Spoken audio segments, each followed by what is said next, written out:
So how do you make your videos look more professional? How do you take an ugly, boring shot like this and turn it into something that looks like this? Well, in this video, I'm going to show you exactly how.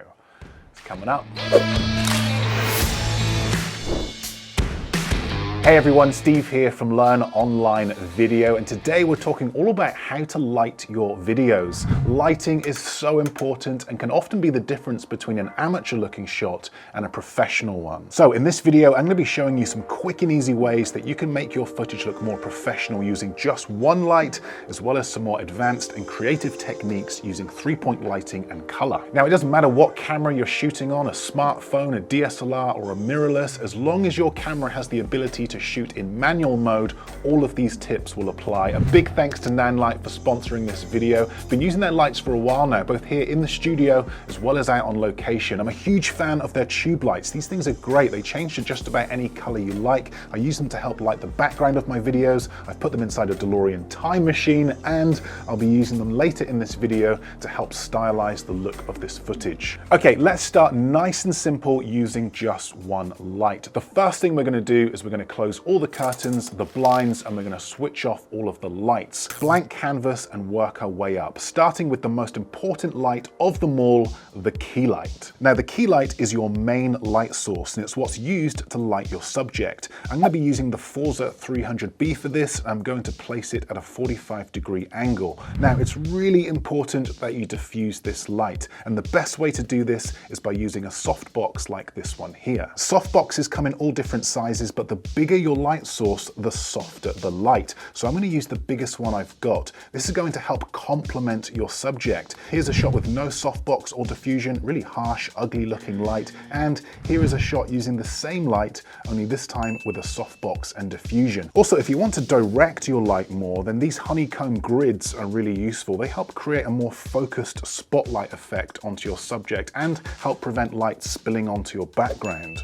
Now, although this shot is a big improvement from where we started, there are still plenty of ways we can improve the look of this image. For a start, there's not much separation between myself and the background. There's a lot of digital noise and grain in this image. Plus, the colors look a little bit off. I'm looking a little bit orange. And this simply comes down to my incorrect camera settings. So let's fix this. First things first, make sure you are shooting in manual mode. You want your white balance to match the color temperature of your key light. So in this case, I've set the color temperature of my key light to 5600 Kelvin, or daylight balanced. So I'm going to do the same with my camera. Now, not all lights will allow you to change the color temperature or the brightness, by the way. This is the main difference between a budget light and a professional one. Now, don't get me wrong, a budget light is better than no light, but if you're going to invest in any light, make it your key light. Now, whilst we're changing our camera settings, let's do a couple more things to improve the look of this image. Right now, there isn't much depth to this shot, and the reason for this is because I've got my lens set to an aperture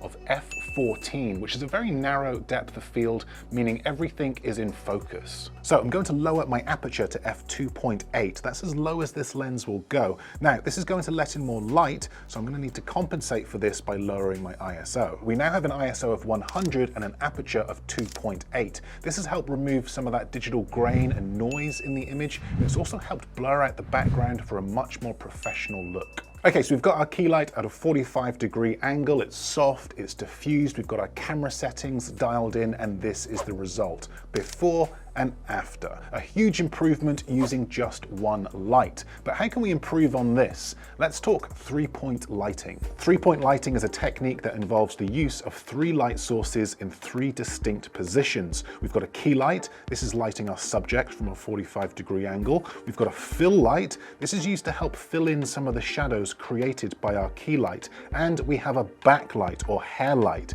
This is placed roughly opposite our key light and is used to help separate our subject from the background. So let's take a look at our fill light, because the aim of the game here is to fill in some of these shadows using light.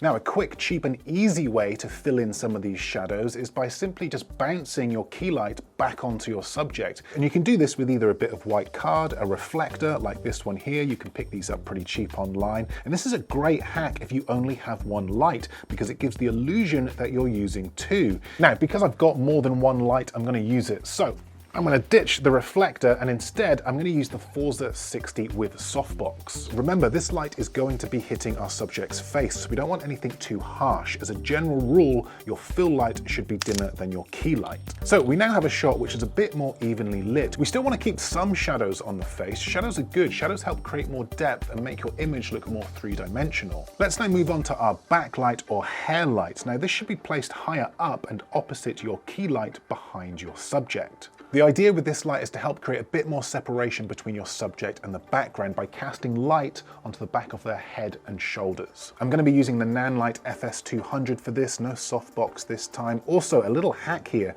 you'll see that I have this light attached to the wall using a wall mount. This is a great tip for those of you filming in small spaces. C-stands like this are great because they're strong and they're sturdy, but they eat up a lot of floor space and can really get in the way. So if you can, try mounting your lights to help free up as much filming space as possible. So this is your typical 3-point lighting setup. We've got our key light, our fill light, and our backlight. Just look at the difference in these two shots. So much better, so much more professional looking. But how can we improve on this? Well, we can introduce some practical lights. Practical lights are any lights that you can see within the frame of your shot, because up until now, all of the lights that we've used have been outside of our frame.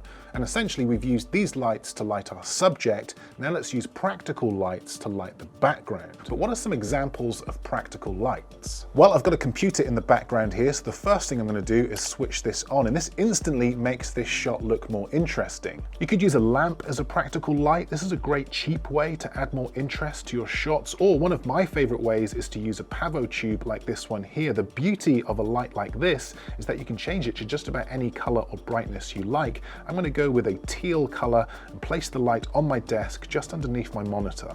Background color. Okay, let's add more color to this shot and really make it pop. For this, I'm going to use contrasting colors. We've got a teal on the desk, so what color would best contrast this? Let's take a look at the color wheel and find out. Orange. So I'm going to grab myself another Pavo tube, this time orange, and place it on the opposite side of frame to help light these shelves. Okay, now we're getting there. This shot is looking much better, much more colorful, but we can still improve on this. The shot still looks a little uneven, and there's definite space that we can fill with color. I'm going to add another Pavo tube, this time blue, and put this one on the floor pointing towards the back corner, and put another one underneath the desk pointing up again in blue. And this is it. This is the final result. How much better does this look? So we're here and we've come from here. I mean, look at how awful this lighting is. I mean, this is just unacceptable. I do not like this one little bit. Let's jump back to here. Yes, much better. And of course, we could change these colors to anything we like. We could mix it up and try different contrasting colors, or we could just keep things simple and a bit more natural, clean and minimal. The choice is yours. So look, I'm going to link all the lights and any other gear that I've used in this video in the description below. And hopefully this video has shown you just how important and what a difference lighting can make to your videos. If you found it useful, do let me know, give it the old thumbs up. And if you'd like to see more content like this, learn more about video production, you can do that by watching one of my other videos just over there. But that's it from me. Thanks for watching, and I will see you in the next video.